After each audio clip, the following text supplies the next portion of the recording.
star inyenyeri inyenyeri kandi wabaye inyenyeri none kandi bana ni sawa cyane. Miss Rwanda rwari urugendo rukomeye cyane, nabibwiye Jolly ejo bundi tuganira, rwari urugendo rutoroshye kubera ko abakobwa bari barimo ko ari mwari 70 imbere bitangira bari beza kandi babahanga, ariko noneho birangiye ari batatu batsinze. Ngari nabimeze bite? Ibibazo byinshi ntabwo ni bibaze muheto, ndabibaza ibisonga. Niyo mwami kazi uri hano. Ndabibaza ibisonga bimeze bite? ni sawa kabisa. Ibaza ko mwatsinze muri 70. Biratangaje. Iturufu yawe yabaye iyihe?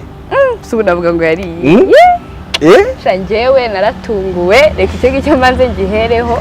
Ntabwo nari mbizi nuko ko nzaza nyine muri bari batatu ba mbere. Naratunguwe kuko niyo umuntu arebye video narakanuye nyine byari byandenze ku buryo nibyo Martina yari kumbwira ntabwo nyine narubwo nabyumvaga. Hari igihe bahamagara ukabanza ukumva neza niba nimero wavuze. Nagize niba yageze ko ari Mauritius ngajya ndeba.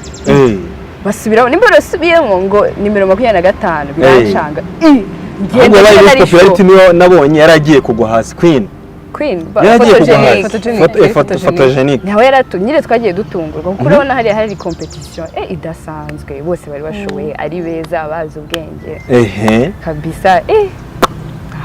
Itembaza Keza, iturufu yawe yari iyihe? Nanjye ko byari bikomeye, byari bikaze pe. Nari nzi ko basi muri top 10 nagira muri ku wundi. Wari ubyizeye? Top 10 narasengaga basi mpagereho ko competition yari itaye. We nyibutse ukuntu mwatitiraga. Wewe muheto ugira ubwoba ugeze hariya we. Byari bitoroshye, birahinduka. Aha.